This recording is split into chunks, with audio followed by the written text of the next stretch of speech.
So let me ask you a question. Let's go 20, 30, 40 years in the future. We have a technology that enables us to track absolutely every atom and every molecule that's going in and out of the human body. And while that sounds radically extreme today, that's very likely going to be possible sometime in the future. How does privacy adjust to not only understanding what our actions are and what we're going to do, but actually understand the inputs and outputs of the human body as well? Yeah, look, that's why we need a comprehensive privacy law that is principle-based sooner than later.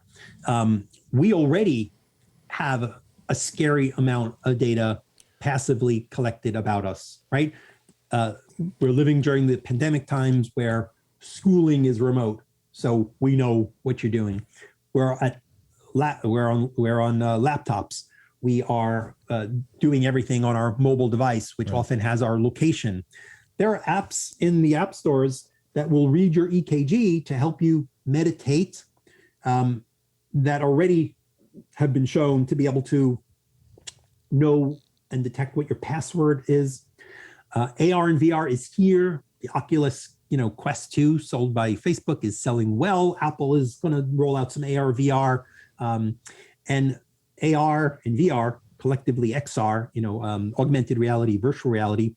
The next phase for them is to be controlled, not by an awkward controller or by you pointing, a mouse at an invisible board, but via your hand. Facebook has a wonderful technology that you wear on your wrist. And again, great for people with disabilities, right? Being able to, control things just by, flipping your wrist or minor movements that detect your nerve impulses and your intent. So it's not science fiction. It's at the edge of reality. One of Elon Musk's companies, right, Neuralink, right, is focusing on embedding things, in your body. I don't know that most of us want, chips embedded, but that will allow you to, control stuff. So we already have a world where facial recognition is becoming ubiquitous, right? Whether you like or don't like what happened at the Capitol, and I certainly don't. Law enforcement is using facial recognition to scan the faces of thousands of people who are in the crowd and look them up and go find and track them down. So today, most of us, unless you're a celebrity, we don't have a lot of privacy online. Computers, the companies behind what we visit know a lot about us, and our phone knows a lot about us. But unless you're a celebrity, you kind of walk outside, you kind of assume no one's looking at you. You scratch your nose, you spit, you jaywalk. Well, in China, facial recognition and other technologies will zap a penalty to your phone because you walked across the street. And in China, we see early efforts to develop social scores.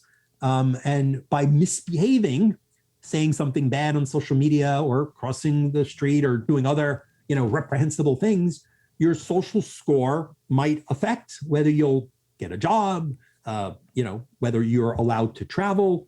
So it's sadly not necessarily 10 or 20 years. And this is why the people who are worried about vaccine passports, as much as we kind of need a system to deal with this, have a little something in mind, because you don't need to prove anything today, most places, right? Nobody's saying to you, you want to go to a game? You paid for that ticket with cash? Oh no, show me something that certifies something about you. So those last, free zones, my face in public, as soon as my face is like a cookie and I can be tracked and identified anywhere I go. And again, I already can do this with my phone, but I could leave it home. I could turn it off. So we need soon rules in place, laws that say, hold on there. What are you doing? What's your reason?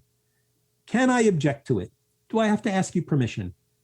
How long are you keeping it? Maybe you should delete it every so often.